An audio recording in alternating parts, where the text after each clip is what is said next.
జగన్మోహన్ రెడ్డి గారు, నా పేరు అన్వేషు. 2019వ సంవత్సరంలో అద్భుతమైన విజయాన్ని సాధించిన మీరు ఈరోజు ఏ పరిస్థితుల్లో ఉన్నారో మీకు తెలుస్తుందా? అప్పుడు ఏ వర్గం అయితే మీకు మద్దతుగా ఉన్నారో ఆ ప్రతి వర్గాన్ని మీకు మీరే దూరం చేసుకున్నారు కదా. ఉద్యోగస్తులు ఎంత ఇష్టంగా ఉండేవారు. ఈరోజు అదే ఉద్యోగస్తులు జగన్మోహన్ రెడ్డిని ఎలా ఓడిద్దామా అనే పరిస్థితి మీకు మీరే తెచ్చుకున్నారు కదా. మీ తల్లి విజయమ్మ గారు మీకు దూరం అయిపోయారు. షర్మిలమ్మ గారు రోడ్డు మీదకి వచ్చి మీ నైజాన్ని బయట పెడుతూ అటువంటి పరిస్థితి మీకు మీరే తెచ్చుకున్నారు కదా. సునీతమ్మను ఎన్ని తిప్పలు పెడుతున్నారు. అద్భుతమైన విజయాన్ని సాధించిన మీరు అధికారంలోకి రాగానే తెలుగుదేశం వాళ్ళను లేకుండా చేద్దామనే ఉద్దేశంతో వాళ్లను చిత్ర హింసలు పాలు చేశారే. ఎన్ని కేసులు పెట్టారు, కానీ లేకుండా చేయగలిగారా? సాధ్యపడిందా? లేదు. కానీ చచ్చిపోయిన తెలుగుదేశాన్ని మళ్ళా బ్రతికించిన వాళ్ళు అయ్యారు కదా. రాజశేఖర రెడ్డి గారు మా జిల్లాకు వచ్చినప్పుడు, ముఖ్యమంత్రిగా ఉన్నప్పుడు జిల్లా మంత్రి తెలుగుదేశం వాళ్ళ మీద వ్యతిరేకంగా చెప్పబోతుంటే ఊరుకొండయ్యా అని చెప్పి వారించి వాళ్ళకి అవకాశం ఇవ్వలేదు. అందుకే కదా, ఆ మనస్తత్వాన్ని చూసే కదా అందరికీ రాజశేఖర రెడ్డి గారంటే ఇష్టం ఉండేది. కానీ మీరేమో వచ్చి రాగానే వాళ్ళను హింసిస్తాం, వీళ్ళని హింసించడం, పగ ప్రతీకారాలతో ఈ విధమైన పరిస్థితి తెచ్చుకున్నారు. మీరు అనుకున్నట్టు చాలా ఏళ్ల పాటు ఉండాల్సిన మీరు మీ చేతుల ఈ అవకాశాన్ని పోగొట్టుకున్నారు కదా. క్షమించమని, శత్రువుల్ని ప్రేమించమని యేసు ప్రభు చెబితే మీరేమో పగ ప్రతీకారాలు అనుకుంటూ సమయాన్నంతా ఇలా దుర్వినియోగం చేస్తూ వచ్చారు కదా. మద్య నిషేధం చేస్తానని అన్నప్పుడు చాలా సంతోషించాను. పేదల జీవితాలు బాగుపడతాయి కదా అని అనుకున్నాను. కానీ వాళ్ళ పరిస్థితి ఇప్పుడు మునుపటి కంటే దారుణంగా దుర్భరమైన పరిస్థితుల్లోకి నెట్టేశారు కదా. రేట్లు పెంచేసి నకిలీ మద్యాన్ని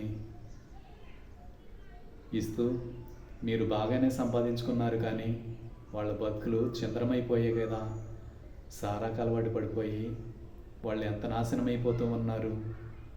ఇందుక మీకు అధికారం ఇచ్చింది. దేవుడున్నాడు, దేవుని బిడ్డను అంటూ పదే పదే మాట్లాడి మీరు దేవుడున్నారని, మనం చేసేవి చూస్తూ ఉంటారని ఎందుకు మర్చిపోయారు? అమరావతి రైతుల్ని ఎంత హింస పెడుతున్నారు. మనకి మంచిదే, రాష్ట్రానికి మంచిదే అని చెప్పి వాళ్ళ భూముల్ని రాజధాని కోసం ఇస్తే వాళ్ళని ఎంత ఏడిపిస్తూ ఉన్నారు కదా.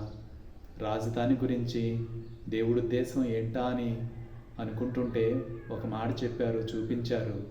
ఆ ప్రాంతం అయితే అన్నిటికీ అనుకూలంగా ఉంటుంది, తన స్వార్థంతో చేస్తూ ఉన్నాడని. ఈ మాట ఎంత మీకు తెలుసా? మీకు అర్థమవుతుందా?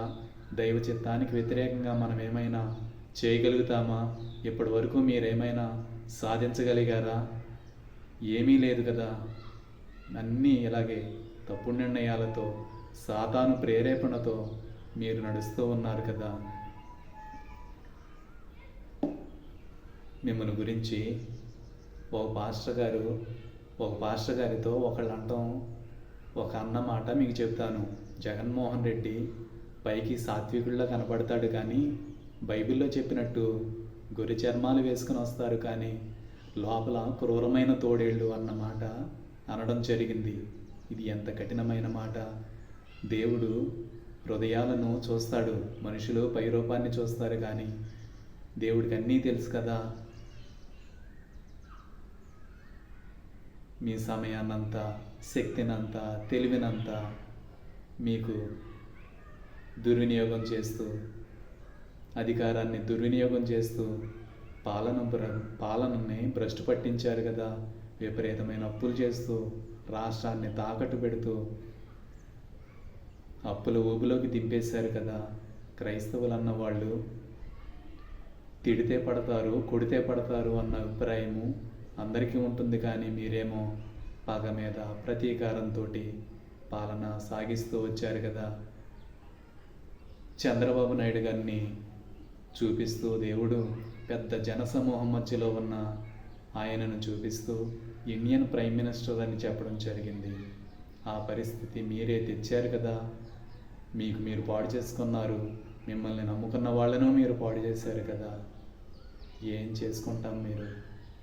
ఒకడు సర్వలోకాన్ని సంపాదించుకొని తన ప్రాణాన్ని పోగొట్టుకుంటే అతనికేమి అన్నట్టుగా, ప్రభు అన్నట్టుగా ధనాశ సమస్తమైన కీడులకు మూలమని మీరు ఎన్నిసార్లు విన్నారు. కానీ డబ్బాస్తోటి అధికారాన్ని దుర్వినియోగం చేస్తూ మీకు మీరు పాడు చేసుకున్నారు కదా. రేపు మీ పరిస్థితి ఏంటి?